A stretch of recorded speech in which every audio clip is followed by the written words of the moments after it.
Então, às vezes as pessoas me perguntam no consultório, doutor, eu quero saber o seguinte, o senhor como cardiologista, a gente sempre se falou que a gordura se fazia mal à saúde e hoje só se fala que a gordura é o ideal. É uma coisa importante que a gente tem em mente e tento explicar para vocês. Entendam que a macromolécula gordura, ela tem vários benefícios, como por exemplo, ela dá pouco pico de insulina. E nós temos que lembrar que o pico de insulina, que é a insulina, é quem vai fazer o quê? Que você retém essa gordura. Então você tem essa gordura tanto de maneira interna, tá certo? No seu fígado, como esteatose hepática, como você vai ter até o aumento do colesterol no seu sangue. Porque lembra que a matéria-prima do seu colesterol é o que você se alimenta, tá certo? Então, como você emagrece quando você usa gordura? Quando você usa gordura de cadeia média, curta, esse é o ideal, porque você vai ter uma quantidade de energia 3 vezes maior que o carboidrato e que a proteína lhe daria, tá certo? Sem o pico da insulina. Então a saciedade que você vai ter é muito grande, entendeu? A sensação de plenitude é maior.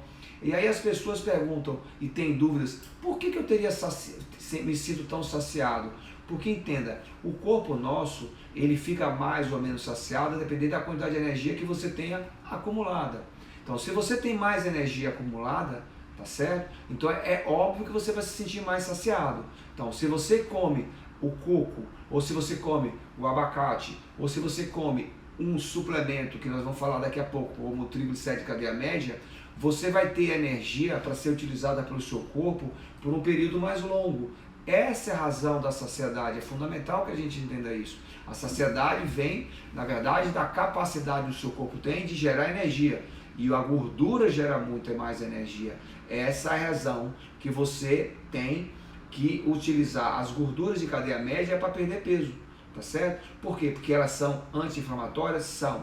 Elas inibem o pico de insulina? Sim. Elas te dão energia? Te dão. Então, na verdade, essa é a razão. Então, hoje nós utilizamos muito a gordura vegetal, a gordura saudável, de forma equilibrada, óbvio, mas nós utilizamos ela por esta razão, por um menor pico de insulina. E nós sabemos que a insulina é o hormônio com maior capacidade anabólica. O que significa isso? De guardar a energia.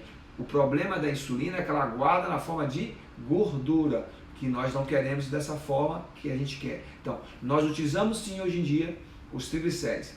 Importante que às vezes você tem dúvida, que você conversa às vezes com um nutricionista e você conversa com outro nutricionista e existe uma certa diferença. Qual é a diferença?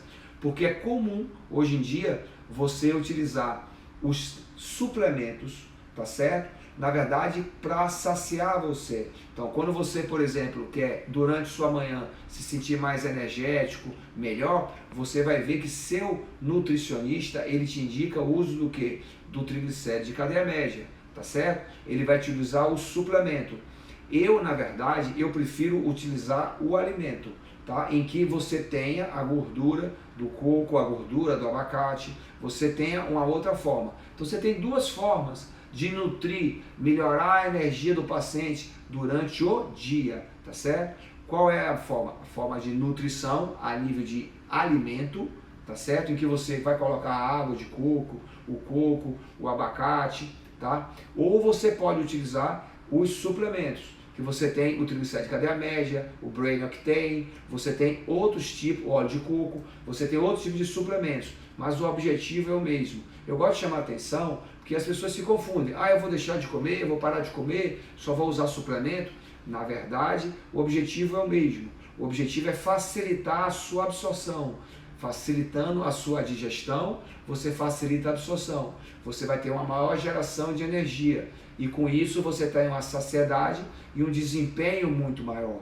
Tá certo? Quer dizer, note que hoje em dia nós utilizamos as gorduras vegetais para uma série de doenças. Então você usa para diabetes, para doença cardiovascular. Nós sabemos que 60% da energia do músculo cardíaco advém da onde? Da gordura boa, tá certo? Da gordura vegetal. Quer dizer, quando você pensa no cérebro, você quer acalmar a pessoa, você quer desacelerar a pessoa. E nós sabemos hoje da ação a nível de neurotransmissores principalmente da GABA, em pacientes que estão com ansiedade, em pacientes em que estão com surtos psicóticos. Então nós utilizamos também a gordura vegetal nos pacientes neurológicos. Quando você fala, por exemplo, em atleta, outra razão fundamental de utilizar, porque nós temos o quê? Nós temos, na verdade, a produção 3 vezes maior de energia durante a queima dessa quebra do ácido graxo livre, tá certo? Então, você só tem que diferenciar os exercícios mais longos dos exercícios curtos, tá certo? Quer dizer, óbvio que a fonte energética dos exercícios mais rápidos não são os mesmos dos exercícios longos. Então vamos dar, por exemplo, você tem várias fontes de energia, ok? Para quem vai fazer atividade física. Vamos colocar, você tem um exercício rápido, então você vai usar inicialmente o ATP. O ATP você tem uma reserva muito pequena, você vai ter uma reserva no máximo de 1 segundo. Aí você vai utilizar a creatina, tão utilizado creatina, tão comum e muito importante. Mas a sua reserva normalmente de creatina ela vai te dar uns 5 segundos de exercício. A partir daí você vai começar a usar os polímeros, tá? Que são os glicogênios. Então você vai ter o glicogênio inicialmente que você vai utilizar, que é o muscular, tá certo? Você vai ter energia através do glicogênio muscular e depois você utiliza do glicogênio hepático.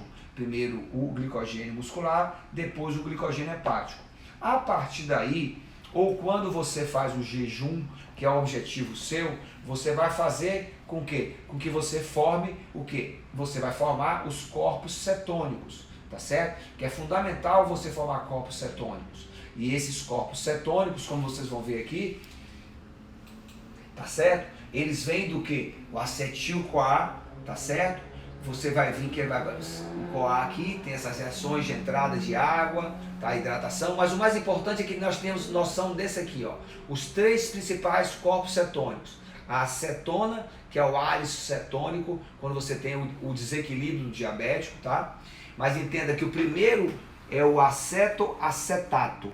Esse acetoacetato é o primeiro que se forma. E dele vem o quê? Através do NAD, tá certo? Quer dizer, o NAD ele oxida aqui e você vai fazer o quê? Fazer o beta-hidroxibutirato. Então o beta-hidroxibutirato é o corpo cetônico que você mede quando você utiliza o aparelho para você ver se você está com cetonemia ou não. Quer dizer, o que é cetonemia? É quando eu começo a medir em seu corpo de maneira simples, com um aparelho de custo muito barato, de aparelho muito semelhante ao de glicose, em que você usa as fitas, em que você vai ter que entender qual é a quantidade de milimoles de corpos cetônicos que você quer. Então, normalmente, quando você está gordinho, você está se alimentando mal, é óbvio que você não vai ter corpo cetônico. Lembra, você só forma corpo cetônico quando você entra no jejum. Esse é o objetivo. Então, quando você for medir esses pacientes, você vai encontrar menor que meio em milimole por litro, ok? Então, quando você entra na cetogênese, esses números variam muito. Quanto eu preciso para um doente psiquiátrico de ansiedade? Qual é o valor que eu vou ter que medir? De 3 a 6. Então, de milimoles, quer dizer, quando você utiliza 3 a 6 milimoles, é quando você utiliza para pacientes psiquiátricos, pacientes neurológicos, para tentar o equilíbrio dele. Quando você fala a nível de atividade física ou de perda de peso, é mais ou menos o mesmo nível, você mantém essa mesma medição.